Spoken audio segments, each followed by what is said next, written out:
കൊല്ലം ജില്ലയിലെ കുണ്ടറയിലായിരുന്നു നാടിനെ നടുക്കിയ സംഭവം അരങ്ങേറിയത്. അതിരാവിലെ തന്നെ ഛത്തീസ്ഗഡിൽ പഠിക്കുന്ന അഖില അവളുടെ അമ്മ പുഷ്പലതയെ ഫോണിൽ വിളിച്ചു. എത്ര വിളിച്ചിട്ടും ഫോൺ കിട്ടാത്ത സാഹചര്യത്തിൽ അവരുടെ വീടിന് സമീപത്ത് താമസിക്കുന്ന ചെറിയമ്മയുടെ മകൾ ബിന്ദുവിന്റെ ഫോണിൽ വിളിച്ച് വിവരം പറഞ്ഞു. വിവരമറിഞ്ഞ് ബിന്ദു പുഷ്പലതയുടെ വീട്ടിലെത്തിയപ്പോൾ അവരുടെ വീട് ചാരിയിട്ടേ ഉണ്ടായിരുന്നുള്ളൂ. വാതിൽ തുറന്നുകൊണ്ട് അകത്തേക്ക് കയറിയ ബിന്ദു പ്രധാന ഹാളും കടന്ന് പുഷ്പലതയെ ഉറക്കെ വിളിച്ചുകൊണ്ട് അവരുടെ ബെഡ്റൂമിന് സമീപത്തേക്ക് എത്തി. ബെഡ്റൂമിനുള്ളിൽ നടുക്കുന്ന ഒരു കാഴ്ചയായിരുന്നു ബിന്ദു കണ്ടത്. മുറിക്കുള്ളിൽ രക്തത്തിൽ കുളിച്ചു കിടക്കുന്ന പുഷ്പലത. എത്ര കുലുക്കി വിളിച്ചിട്ടും പുഷ്പലതയ്ക്ക് യാതൊരു അനക്കവുമില്ല എന്ന് മനസ്സിലാക്കിയ ബിന്ദു വിവരം തൊട്ടടുത്ത മുറിയിലുണ്ടായിരുന്ന അവരുടെ അച്ഛനെ അറിയിക്കുന്നതിനായി അങ്ങോട്ടേക്കോടി. ആ മുറിയിലെത്തിയ ബിന്ദു അവിടെയും നടുക്കുന്ന ഒരു കാഴ്ച തന്നെയാണ് കണ്ടത്. പുഷ്പലത കിടക്കുന്നതിന് സമാനമായ രീതിയിൽ തന്നെ രക്തത്തിൽ കുളിച്ചു കിടക്കുന്ന അവരുടെ അച്ഛൻ ആന്റണിക്ക് അനക്കമുണ്ടെന്ന് മനസ്സിലാക്കിയ ബിന്ദു ഉടൻ തന്നെ പുറത്തേക്കിറങ്ങി ഓടുകയും സമീപവാസികളെയൊക്കെ വിവരമറിയിക്കുകയും ചെയ്തു. ബിന്ദുവിന്റെ നിലവിളി ശബ്ദം കേട്ടുകൊണ്ട് അയൽവാസികളൊക്കെ അപ്പോൾ തന്നെ അവിടേക്ക് ഓടിയെത്തി. നാട്ടുകാരിൽ ചിലർ ഉടൻ തന്നെ വിവരം കുണ്ടറ പോലീസ് സ്റ്റേഷനിൽ അറിയിക്കുകയും സമീപത്തുണ്ടായിരുന്ന ആശുപത്രിയിൽ നിന്നും ആംബുലൻസ് വിളിച്ചു വരുത്തുകയും ചെയ്തു. ആംബുലൻസ് ഡ്രൈവറും നാട്ടുകാരും കൂടി ചേർന്ന് ആന്റണിയെ ആ മുറിയിൽ നിന്നും എടുത്ത് കുണ്ടറ താലൂക്ക് ആശുപത്രി ലക്ഷ്യം വെച്ച് നീങ്ങി. അപ്പോഴേക്കും കുണ്ടറ സ്റ്റേഷനിൽ നിന്നും ഒരു സംഘം പോലീസുകാർ അവിടേക്ക് എത്തിയിരുന്നു.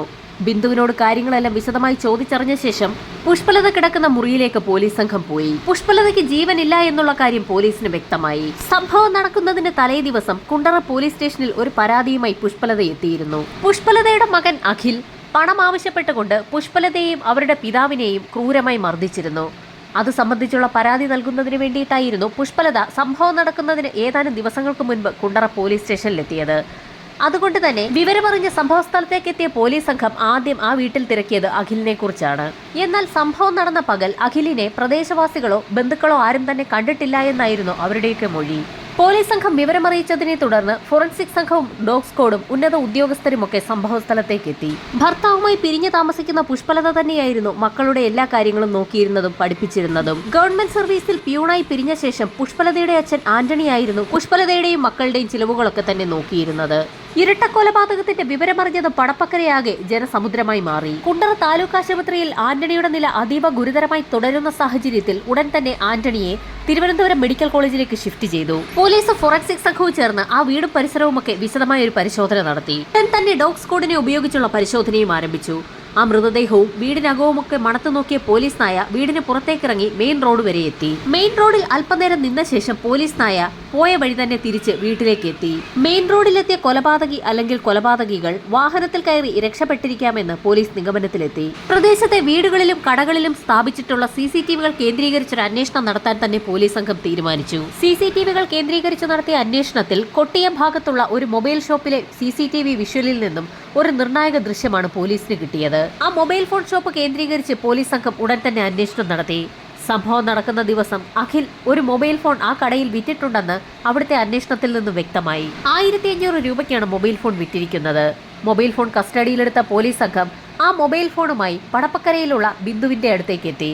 ബിന്ദു അപ്പോൾ തന്നെ ആ മൊബൈൽ ഫോൺ തിരിച്ചറിയുകയും ചെയ്തു. അത് കൊല്ലപ്പെട്ട പുഷ്പലതയുടെ മൊബൈൽ ഫോണാണ്.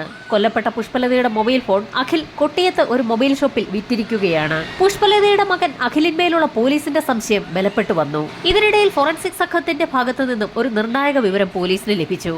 കൊല നടന്ന വീടിനുള്ളിൽ നിന്നും കൊലപാതകം നടത്തിയ ശേഷം ആ വീടിന്റെ അടുക്കളയിൽ കൊല നടത്തിയ വ്യക്തി അല്ലെങ്കിൽ വ്യക്തികൾ ആഹാരം പാകം ചെയ്ത് കഴിച്ചതിന്റെ എല്ലാ ലക്ഷണങ്ങളും ഉണ്ടായിരുന്നു. ഭക്ഷണം പുഷ്പലത ഉണ്ടാക്കിയതാണെങ്കിലും കൊലപാതകി ഉണ്ടാക്കിയതാണെങ്കിൽ പോലും കൊല നടത്തിയ വ്യക്തി ആ വീട്ടിൽ നിന്ന് ഭക്ഷണം കഴിച്ചിട്ടുണ്ടെന്ന് ഫോറൻസിക് സംഘത്തിന്റെ നിരീക്ഷണത്തിൽ മനസ്സിലായി.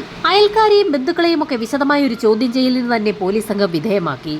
അതിൽ നിന്നും അവർക്കെല്ലാവർക്കും പുഷ്പലതയുടെ മകൻ അഖിലിനെ കുറിച്ച് അത്ര നല്ല അഭിപ്രായമായിരുന്നില്ല എന്ന് വ്യക്തമായി. മിക്ക ദിവസങ്ങളിലും അഖിലും പുഷ്പലതയും അവരുടെ അച്ഛനുമൊക്കെ തമ്മിൽ വഴക്കുണ്ടാകുന്നത് പതിവായിരുന്നു. വഴക്കിന്റെ ഭാഗമായി അഖിൽ അവരെ ഇരുവരെയും നന്നായി ഉപദ്രവിക്കുന്നതും അയൽവാസികളൊക്കെ തന്നെ കണ്ടിട്ടുമുണ്ട്. ഇൻക്വസ്റ്റ് നടപടികൾ പൂർത്തിയാക്കിയ ശേഷം മൃതദേഹം പാരിപ്പള്ളി മെഡിക്കൽ കോളേജിലേക്ക് ഷിഫ്റ്റ് ചെയ്തു. ബിന്ദു വിവരമറിയിച്ചതിനെ തുടർന്ന് ഛത്തീസ്ഗഡിൽ പഠിക്കുകയായിരുന്ന പുഷ്പലതയുടെ ഇളയ മകൾ അഖില അവിടെ നിന്നും പുറപ്പെടുകയും ചെയ്തു. ഫോറൻസിക് സംഘത്തിന്റെ പരിശോധനയിൽ നിന്നും നേരത്തെ നിർണായകമായ ചില കാര്യങ്ങൾ കൂടി പോലീസിന് ലഭിച്ചിരുന്നു. പുഷ്പലതയുടെ കഴുത്തിൽ കരുവാളിച്ച പാടുകൾ ഉണ്ടായിരുന്നു. കഴുത്ത് ശക്തമായി തിരിച്ചതിന്റെ എല്ലാ ലക്ഷണങ്ങളുമുണ്ട്. അതുമാത്രവുമല്ല, ഉളി പോലെയുള്ള സാധനം ഉപയോഗിച്ച് ശരീരത്തിലൊക്കെ കുത്തി പരിക്കേൽപ്പിച്ചതിന്റെ ആഴത്തിലുള്ള മുറിവുകളും ഉണ്ടായിരുന്നു. പുഷ്പലതയുടെ തല ചുറ്റിക ഉപയോഗിച്ച് അടിച്ച് പിളർത്തിയിരിക്കുകയാണ്. അതേ ചുറ്റിക ഉപയോഗിച്ച് ആന്റണിയെയും അടിച്ച് പരിക്കേൽപ്പിച്ചിട്ടുണ്ട്. ആന്റണിയുടെ മുഖത്തും ശരീരത്തിലും ഉളികൊണ്ടുള്ള ആഴത്തിലുള്ള മുറിവുകൾ ഉണ്ടായിരുന്നു. പുഷ്പലതയെ അതിക്രൂരമായാണ് കൊലപ്പെടുത്തിയിരിക്കുന്നത്. അതുകൊണ്ട് തന്നെ പുഷ്പലതയുടെ മകൻ അഖിലായിരിക്കുമോ ഇതിന് പിന്നിലെന്ന് പോലീസിന് ആകെ സംശയമായി. ഇത്തരത്തിലൊരു കർത്തവ്യം നടത്താൻ ഒരു മകന് ഒരു കാരണവശാലും കഴിയുകയില്ല എന്നുള്ളതായിരുന്നു പോലീസിന്റെ ഒരു നിഗമനം. കുണ്ടറ പോലീസ് സ്റ്റേഷനിൽ FIR രജിസ്റ്റർ ചെയ്തു. അമ്മ മരണപ്പെട്ട് ഇത്രയും സമയമായിട്ടും അഖിൽ അവിടേക്ക് എത്താതിരുന്നതും ആളുകളിൽ സംശയമുണർത്തി. അഖിൽ മൊബൈൽ ഫോണും സോഷ്യൽ മാധ്യമങ്ങളും ഉപയോഗിക്കാത്ത സാഹചര്യത്തിൽ അയാളെ കോൺടാക്ട് ചെയ്യുന്നതിനും കണ്ടെത്തുന്നതിനും പോലീസിന് വലിയ വെല്ലുവിളി തന്നെയാണ് നേരിട്ടത്. പുഷ്പലതയുടെ മൊബൈൽ ഫോൺ വിറ്റുകിട്ടിയ 1500 രൂപ മാത്രമാണ് അഖിലിന്റെ കൈവശമുള്ളത്. അതുകൊണ്ട് തന്നെ ആ പണവുമായി അവൻ എത്ര ദൂരം സഞ്ചരിക്കാൻ കഴിയുമെന്ന് പോലീസ് ഒന്ന് വിലയിരുത്തി. സംഭവം നടന്ന ദിവസം കൊട്ടിയം ഭാഗത്ത് അഖിൽ എത്തിയിട്ടുണ്ട്. അവിടെ നിന്നും കൊല്ലത്തെത്തി ട്രെയിനിൽ കയറി എങ്ങോട്ടെങ്കിലും അഖിൽ രക്ഷപ്പെട്ടിട്ടുണ്ടോ എന്ന് അന്വേഷിക്കാൻ തന്നെ പോലീസ് സംഘം തീരുമാനിച്ചു. ബന്ധുക്കളെ ചോദ്യം ചെയ്തതിൽ നിന്നും അഖിൽ നേരത്തെയും വീട്ടുകാരുമായി വഴക്കുണ്ടാക്കി വീട് വിട്ടു പോകുന്ന ഒരു സ്വഭാവം ഉണ്ടായിരുന്നു എന്ന് പോലീസിന് വ്യക്തമായി. അഖിലിന്റെ ഫോട്ടോ വെച്ച് ഒരു പോസ്റ്റർ തയ്യാറാക്കി സമീപത്തുള്ള എല്ലാ പോലീസ് സ്റ്റേഷനുകളിലേക്കും പോലീസ് സംഘം കൈമാറി. തിരുവനന്തപുരം മെഡിക്കൽ കോളേജിൽ ICUവിൽ കഴിയുന്ന ആന്റണിക്ക് ബോധം തിരിച്ചു കിട്ടി സംസാരിക്കാൻ കഴിയുന്ന അവസ്ഥയിൽ എത്തിയെങ്കിൽ മാത്രമേ അവരെ ഇരുവരെയും ആരാണ് ക്രൂരമായി ഉപദ്രവിച്ചതെന്നുള്ള കാര്യം വ്യക്തമായി മനസ്സിലാക്കാൻ കഴിയൂ. പോലീസ് അന്വേഷണം പുരോഗമിക്കുന്നതിനിടയിൽ തന്റെ അമ്മയുടെ മരണവാർത്ത അറിഞ്ഞ് അഖില ഛത്തീസ്ഗഡിൽ നിന്നും കൊല്ലത്തേക്ക് എത്തിയിരുന്നു. അമ്മയെ ക്രൂരമായി കൊലപ്പെടുത്തിയതും വല്യച്ഛനെ അതിക്രൂരമായി ഉപദ്രവിച്ചതും സഹോദരൻ അഖിലാണെന്ന് നാട്ടുകാരുടെ സംസാരത്തിൽ നിന്നും കേട്ട അഖിലയ്ക്ക് ആകെ ഞെട്ടലായിരുന്നു. ഈ സമയത്തായിരുന്നു തിരുവനന്തപുരം മെഡിക്കൽ കോളേജിൽ അതീവ ഗുരുതരാവസ്ഥയിൽ തുടരുന്ന ആന്റണിക്ക് ബോധം വന്നതും ചെറുമകൾ അഖിലയെ കാണണമെന്ന് ആവശ്യപ്പെട്ടതും. അഖിലയോട് ചില നിർണായക വിവരങ്ങൾ ആന്റണി പറഞ്ഞ ശേഷം അദ്ദേഹത്തിന്റെ മരണവും സംഭവിച്ചു. മെഡിക്കൽ കോളേജിൽ അഡ്മിറ്റായ ആന്റണിക്ക് ബോധം വന്ന വിവരമറിഞ്ഞ് പോലീസ് സംഘം ആന്റണിയുടെ മരണമൊഴിയെടുക്കാൻ അവിടേക്ക് പാഞ്ഞെത്തിയപ്പോഴേക്കും അദ്ദേഹത്തിന്റെ മരണം സംഭവിച്ചിരുന്നു. എങ്കിലും ചില നിർണായക കാര്യങ്ങളായിരുന്നു അദ്ദേഹം ചെറുമകൾ അഖിലയോട് പങ്കുവച്ചത്. ആന്റണിയെയും പുഷ്പലതയെയും ഉപദ്രവിച്ചിരിക്കുന്നതും കൊലപ്പെടുത്താൻ ശ്രമിച്ചിരിക്കുന്നതും പുഷ്പലതയെ കൊലപ്പെടുത്തിയതും അവരുടെ ചെറുമകൻ അഖിൽ തന്നെയാണ്. ആന്റണിയുടെ മരണമൊഴിയിൽ നിന്ന് പോലീസ് സംശയിച്ച ഒരു ഉത്തരം തന്നെയാണ് ലഭിച്ചത്. പതിവ് കേസുകളിൽ നിന്ന് തീർത്തും വിപരീതമായ ഒരു കേസായിരുന്നു ഇത്. കാരണം എല്ലാ കുറ്റകൃത്യങ്ങളിലും കുറ്റവാളി ആരെന്ന് കണ്ടെത്താനായിരിക്കും പോലീസിന് ഏറ്റവും കൂടുതൽ പ്രയാസം നേരിടുക. എന്നാൽ ഇവിടെ കുറ്റവാളി ആരാണെന്ന് മനസ്സിലാക്കിയിട്ടും അയാളെ കണ്ടെത്താൻ പോലീസിന് കഴിഞ്ഞില്ല. കേരളത്തിൽ അങ്ങോളം ഇങ്ങോളമുള്ള ജില്ലകളിലേക്കും പോലീസ് അന്വേഷണം വ്യാപിപ്പിച്ചു.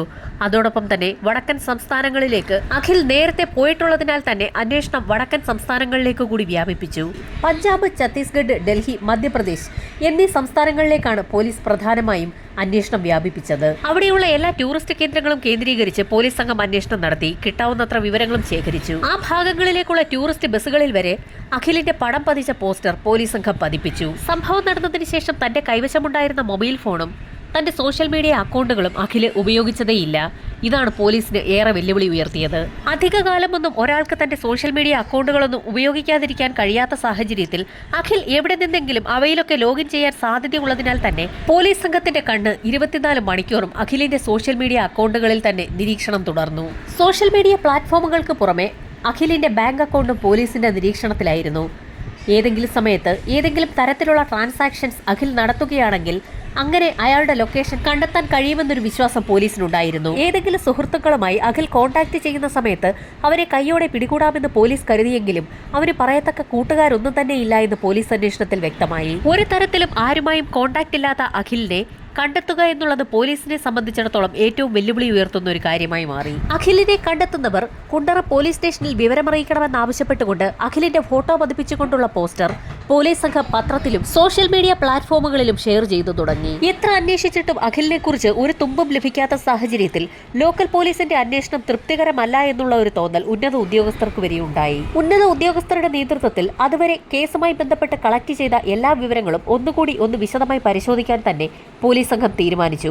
അങ്ങനെ വിശദമായ ഒരു പരിശോധന നടത്തുന്നതിനിടയിൽ ബാങ്ക് അക്കൗണ്ടുകളുമായി ബന്ധപ്പെട്ട് പോലീസിന് ചെറിയൊരു സംശയമുണ്ടായി. അഖിലിന്റെ ബാങ്ക് അക്കൗണ്ട് വിവരങ്ങൾ മാത്രമായിരുന്നു പോലീസ് സംഘം നിരീക്ഷിച്ചുകൊണ്ടിരുന്നത്.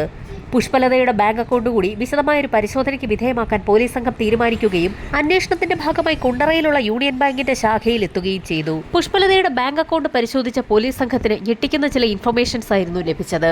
സംഭവം നടന്ന 4-ാം ദിവസം ആ അക്കൗണ്ടിൽ നിന്ന് പണം പിൻവലിച്ചിട്ടുണ്ട്. പണം പിൻവലിച്ചിരിക്കുന്ന ATMന്റെ ലൊക്കേഷൻ ബാങ്ക് പോലീസിന് കൈമാറി. പുഷ്പലതയുടെ ATM കാർഡ് ഉപയോഗിച്ച് ദില്ലിയിൽ നിന്നാണ് പണം പിൻവലിച്ചിരിക്കുന്നത്. പുഷ്പലതയുടെ ഒറിജിനൽ ATM കാർഡ് തന്നെയാണ് ഉപയോഗിച്ചിരിക്കുന്നത്. ATM കാർഡിന്റെ പിൻ നമ്പർ അറിയാവുന്ന കൊലപ്പെടുത്താവുന്ന വ്യക്തി അഖിൽ തന്നെയാണെന്ന് ഉറപ്പിച്ച പോലീസ് സംഘം കുറ്റകൃത്യം നടത്തിയിരിക്കുന്നതും അഖിൽ തന്നെയെന്ന് ഉറപ്പിച്ചു. കുണ്ടറയിൽ നിന്നും ഒരു സംഘം പോലീസുകാർ ഉടൻ തന്നെ ഡൽഹിയിലേക്ക് പുറപ്പെട്ടു. ഡൽഹിയിലെത്തി ആ ATM കൗണ്ടറും പരിസരവും ഒക്കെ വിശദമായി തന്നെ ഒന്ന് വീക്ഷിച്ചു. ATM കൗണ്ടറിൽ നിന്നും സമീപത്തുണ്ടായിരുന്ന കടകളിൽ നിന്നുമൊക്കെ CCTVകൾ കേന്ദ്രീകരിച്ചുള്ള അന്വേഷണത്തിൽ അഖിലിനെ പോലീസിന് വ്യക്തമായി തന്നെ കാണാൻ കഴിഞ്ഞു. ആ ATM സ്ഥിതി ചെയ്യുന്ന സമീപ പ്രദേശങ്ങളിലൊക്കെ വിശദമായ ഒരു അന്വേഷണം തന്നെ പോലീസ് സംഘം നടത്തി. അങ്ങനെ അന്വേഷിച്ചെത്തിയപ്പോഴാണ് സമീപത്തുണ്ടായിരുന്ന ഒരു ഹോട്ടലിൽ കഴിഞ്ഞ ഒരു മാസത്തോളം കാലം അഖിൽ ജോലി ചെയ്തിരുന്നു എന്നുള്ള കാര്യം പോലീസ് കണ്ടെത്തിയത്. ഹോട്ടൽ ഉടമയെ പോലീസ് സംഘം വിശദമായി തന്നെ ചോദ്യം ചെയ്തു. കഴിഞ്ഞ ഒരു മാസക്കാലം മാത്രമാണ് അഖിൽ അവിടെ ജോലി ചെയ്തത്. ഒരു മാസത്തെ ശമ്പളം കൃത്യമായി തന്നെ വാങ്ങിയ ശേഷം ആരോടും പറയാതെ അയാൾ അവിടെ നിന്ന് പോവുകയായിരുന്നു. ഇപ്പോൾ അയാൾ എവിടേക്കാണ് പോയിരിക്കുന്നതെന്ന് ആ ഹോട്ടൽ ഉടമയ്ക്ക് അറിവില്ല എന്നും അയാൾ പോലീസിന് മൊഴി നൽകി. ദില്ലിയിലും വിവിധ പ്രദേശങ്ങളിൽ അഖിലിന്റെ പോസ്റ്ററുകൾ പതിക്കുകയും സമീപത്തുള്ള ബസ് സ്റ്റാൻഡിലടക്കം പോലീസ് സംഘം വിശദമായ അന്വേഷണം നടത്തുകയും ചെയ്തു. ആ അന്വേഷണത്തിൽ നിർണായകമായ ഒരു വിവരം ബസ് ഡ്രൈവറിന്റെ കയ്യിൽ നിന്നും പോലീസിന് ലഭിച്ചു. ഏതാനും നാളുകൾക്ക് മുൻപ് ഡൽഹിയിൽ നിന്നും കുളു മണാലി ഭാഗത്തേക്ക് അഖിൽ പോയിരുന്നു എന്നായിരുന്നു ഡ്രൈവറുടെ നിർണായകമായ മൊഴി. വിവരമറിഞ്ഞ പോലീസ് സംഘം കുളു മണാലിയിലേക്ക് ഉടൻ തന്നെ പുറപ്പെട്ടു. അവിടെ എത്തി നാളുകളോളം വിശദമായ ഒരു അന്വേഷണം തന്നെ നടത്തി. കുളു മണാലി കേന്ദ്രീകരിച്ച് ഒരു കടയിൽ അഖിൽ ജോലി ചെയ്തിരുന്നതായി പോലീസിന് വിവരം ലഭിച്ചു. അവിടെയും ഒരു കടയിൽ ഒരു മാസത്തോളം ജോലി ചെയ്ത അഖിൽ ഒരു മാസത്തെ ശമ്പളം പൂർണ്ണമായും വാങ്ങിയ ശേഷം തിരികെ ഡൽഹിയിലേക്ക് തന്നെയാണ് മടങ്ങിയത്. അവിടെ നിന്നും അഖിൽ എങ്ങോട്ടാണ് പോയതെന്ന് ആർക്കും അറിവുണ്ടായിരുന്നില്ല. പോകുന്ന എല്ലാ സ്ഥലങ്ങളിലും കൃത്യം ഒരു മാസം മാത്രം തങ്ങുകയും അവിടെ ജോലി ചെയ്യുകയും ശമ്പളം വാങ്ങിയ ശേഷം ആരോടും പറയാതെ അവിടെ നിന്ന് മുങ്ങുകയും ചെയ്യുന്ന ഒരു വ്യക്തിയാണ് അഖിലെന്ന് പോലീസ് വിലയിരുത്തി. അതുമാത്രവുമല്ല, അഖിൽ ജോലി ചെയ്യാൻ തിരഞ്ഞെടുക്കുന്നത് ടൂറിസ്റ്റ് പ്ലേസുകളാണെന്നും പോലീസ് വിലയിരുത്തി. അഖിലിനെ കുറിച്ച് ഒരു വിവരവും കിട്ടാതെ ആകെ വലഞ്ഞ പോലീസ് സംഘം വീണ്ടും അഖിലിന്റെ ഒരു കളർ ഫോട്ടോ സംഘടിപ്പിച്ച് വളരെ വലിയൊരു പോസ്റ്റർ തന്നെ തയ്യാറാക്കി. അഖിലിനെ കണ്ടുകിട്ടുന്നവർ കുണ്ടറ പോലീസ് സ്റ്റേഷനിൽ വിവരമറിയിക്കണമെന്ന് കാണിച്ചുകൊണ്ടുള്ള പോസ്റ്റർ ഡൽഹിയിലും പരിസര പ്രദേശങ്ങളിലും പതിപ്പിച്ചതിന് പിന്നാലെ തന്നെ ഡൽഹിയിൽ നിന്ന് പുറപ്പെടുന്ന എല്ലാ ടൂറിസ്റ്റ് ബസ്സുകളിലും പതിപ്പിച്ചു. ഡൽഹിയിലെത്തിയുള്ള നടപടിക്രമങ്ങൾ പൂർത്തിയാക്കിയ ശേഷം പോലീസ് സംഘം തിരികെ കുണ്ടറ സ്റ്റേഷനിലേക്ക് എത്തി. ഒരു കോൾ പ്രതീക്ഷിച്ചാണ് പോലീസ് സംഘം പിന്നീടുള്ള ദിവസം അവിടെ ഇരുന്നത്. അങ്ങനെ കുറെ ദിവസങ്ങൾക്ക് ശേഷം ഹരിപ്പാട് പോലീസ് സ്റ്റേഷനിൽ നിന്നും കുണ്ടറ സ്റ്റേഷനിലേക്ക് ഒരു ഫോൺ കോൾ എത്തി. ഹരിപ്പാട് സ്റ്റേഷനിൽ ജോലി ചെയ്യുന്ന ഒരു CPOയുടെ സുഹൃത്ത് ശ്രീനഗറിലെ ഒരു ഷോപ്പിംഗ് കോംപ്ലക്സിൽ വെച്ച് പോലീസ് സംഘം തേടി നടക്കുന്ന അഖിൽ എന്ന വ്യക്തിയെ കണ്ടു.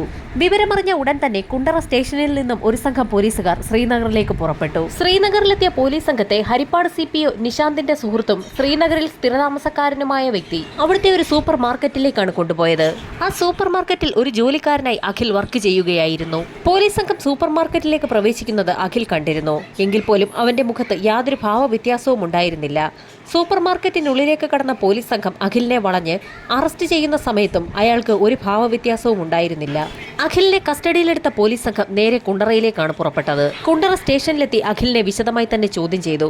ചോദ്യം ചെയ്യലിൽ യാതൊരു പേടിയും കൂടാതെ യാതൊരു മടിയും കൂടാതെ തന്നെ തന്റെ അമ്മയെയും അപ്പൂപ്പനെയും അവൻ തന്നെയാണ് കൊലപ്പെടുത്തിയതെന്ന് അവൻ പോലീസിന് മൊഴി നൽകി. താൻ ആവശ്യപ്പെട്ട പണം നൽകാത്ത സാഹചര്യത്തിൽ ദേഷ്യം വന്നപ്പോഴാണ് അത്തരത്തിലൊരു കൃത്യം താൻ നടത്തിയതെന്നും അയാൾ പോലീസിന് മൊഴി നൽകി.